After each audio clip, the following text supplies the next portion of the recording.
NCERT के syllabus में महाभारत रामायण को जोड़ने की बात मांग उठ रही है, सिफारिश की जा रही है। देखिए, बेहतर है, बहुत बेहतर है। अगर आप मजहबी किताबों को एनसीईआरटी के अंदर जोड़ रहे हैं तो बहुत बेहतर है। फिर मदारिस भी खुल के एनसीईआरटी के सिलेबस को पढ़ाएंगे।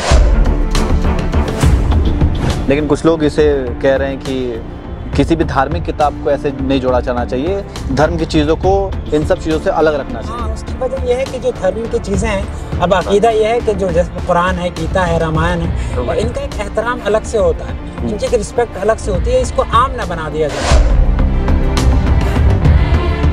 तो यहाँ कहीं ना कहीं इंसान के अंदर ये बात आएगी कि अगर कुरान एनसीईआरटी में आ जाएगा या गीता रामायण आ जाएंगी तो उसको जो एहतराम है वो खो जाएगा शायद। तो इस वजह से वो एहतराम की वजह से वो ये कह रहे हैं लोग कि हम शामिल नहीं करना चाहते।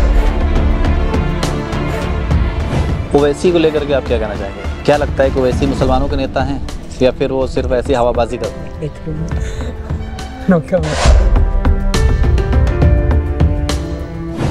कॉलेज के छात्राओं का बुर्का हिजाब पहनकर रैंप वॉक करना हो या फिर एनसीईआरटी सिलेबस में हिंदू धर्म ग्रंथ पढ़ाई जाने की वकालत करनी हो, राजधानी दिल्ली के सर्द मौसम में इन दो मुद्दों पर देश की सियासत गरमाई हुई है। फैशन शो में छात्राओं ने बुर्का पहनकर कैट वॉक क्या की, उलेमाओं से लेकर कट्टरपंथी भड़क उठी, ज्ञान देने लगे कि बुर्का फैशन का हिस्सा नहीं बल्कि इस्लामिक ड्रेस कोड है जिसका इस्तेमाल पर्दे के लिए किया जाता है।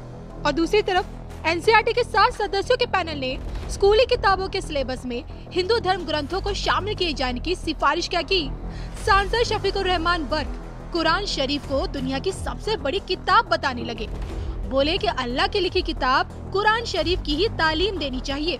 अब हालात ऐसे हैं कि मजहबी शिक्षा पर सियासी जंग तो छिड़ चुकी है, लेकिन देश का भविष्य इस मसले पर क्या सोचता है?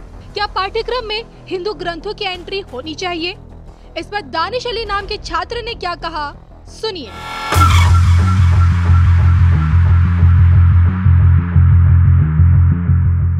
क्या नाम है? दानिश अली। क्या करते हैं आप? मैं स्टूडेंट हूँ मास्टर्स का, पर्शियन डिपार्टमेंट। अच्छा, अभी आपने देखा होगा सोशल मीडिया पे एक वीडियो वायरल हो रहा है जिसमें बुर्का पहन करके लड़कियां जो हैं वो रैंप वॉक कर रही हैं। उसको लेकर के काफ़ी विवाद हुआ है। लोग ये कह रहे हैं कि ऐसा नहीं करना चाहिए, ये इस्लाम के धर्म की बेहुरमती है। और वहीं लड़कियों का कहना है कि उसमें कोई धर्म से उसको जोड़ करके ना देखा जाए, क्योंकि वो कुछ क्रिएटिव वर्क करना चाहती थी, परफॉर्मेंस करना चाहती थी। तो तुम्हें ऐसा लगा कि ये मुस्लिम समाज को हम ऐसे रिप्रेजेंट कर सकते हैं।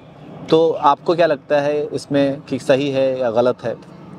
देखिए, सही गलत का फैसला करने वाले सबसे पहले तो हम होते कौन हैं? ये सवाल खैर जिसने हमें बनाया है, हम सबको सही गलत का फैसला तो वही कर सकता है। जहाँ तक रहा सवाल बुर्के का, चूँकि वो एक लिबास है, तो हर लिबास किसी न किसी कम्युनिटी को, किसी न किसी रिलीजन को जो है वो रिप्रेजेंट करता है। तो लिहाजा मेरा नज़रिया ये है, मैं अपने नज़रिए को किसी के ऊपर थोप नहीं रहा हूँ, मैं सिर्फ अपना नज़रिया दे रहा हूँ। और मेरा नज़रिया ये है कि जब आप ऐसा लिबास पहन रहे हैं कि जो किसी मज़हब को मंजर आम पर लेकर आ रहा है, उसके इस्तिलाहात को, उसके बुनियादी अकायद को, बुनियादी बातों को, तो लिहाजा आप इससे परहेज़ करें।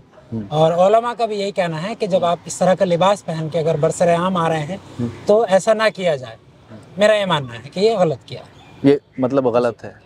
लेकिन उसमें क्या गलत हो सकता है अगर उसमें कुछ लड़कियां हिजाब पहन करके रैंप वॉक करती हैं? देखिए, तो जब आपको एक रैंप वॉक करना है या आपको कुछ नया करना है तो इसके लिए और बहुत सारी चीज़ें हैं। आप खुल के आ जाइए, ये तो एक मुनाफिकत होगी। मुनाफिक की यानी डबल फेस जो है उसकी डेफिनेशन ये की जाती है कि मुनाफिक ऐसा तोता है जो हरे पत्तों पे बैठा होता है। तो ये तो वही वाली मिसाल हो गई कि आप खुलकर आ जाइए, आप ये मुनाफिकत मत कीजिए, आप डबल फेस नहीं, आप सिंगल फेस रखिए।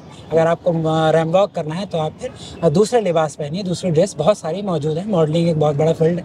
ओवैसी को लेकर के आप क्या कहना चाहेंगे? क्या लगता है कि ओवैसी मुसलमानों के नेता हैं या फिर वो सिर्फ ऐसी हवाबाजी करते हैं? No comment. एनसीईआरटी के सिलेबस में महाभारत रामायण को जोड़ने की बात मांग उठ रही है, सिफारिश की जा रही है। वहीं दूसरी तरफ कुरान को भी लोग कह रहे हैं, जैसे एक शफीकुर रहमान बर्क हैं सपा के सांसद, वो ये कह रहे हैं कि कुरान को सिलेबस में शामिल करना चाहिए। तो क्या किसी भी धार्मिक किताब को मतलब एनसीईआरटी के सिलेबस में शामिल करना कितना सही है? देखिए बेहतर है, बहुत बेहतर है। अगर आप मजहबी किताबों को एनसीईआरटी के अंदर जोड़ रहे हैं तो बहुत बेहतर है। ये जो एक असरी तालीम और दीनी तालीम का जो कॉन्सेप्ट है एक ही जगह हो जाएगा। फिर मदारिस भी खुल के एनसीईआरटी के सिलेबस को पढ़ाएंगे और एनसीईआरटी जो है वो मदरसे का काम आसान करेगी, वो भी दीनी तालीम देगी।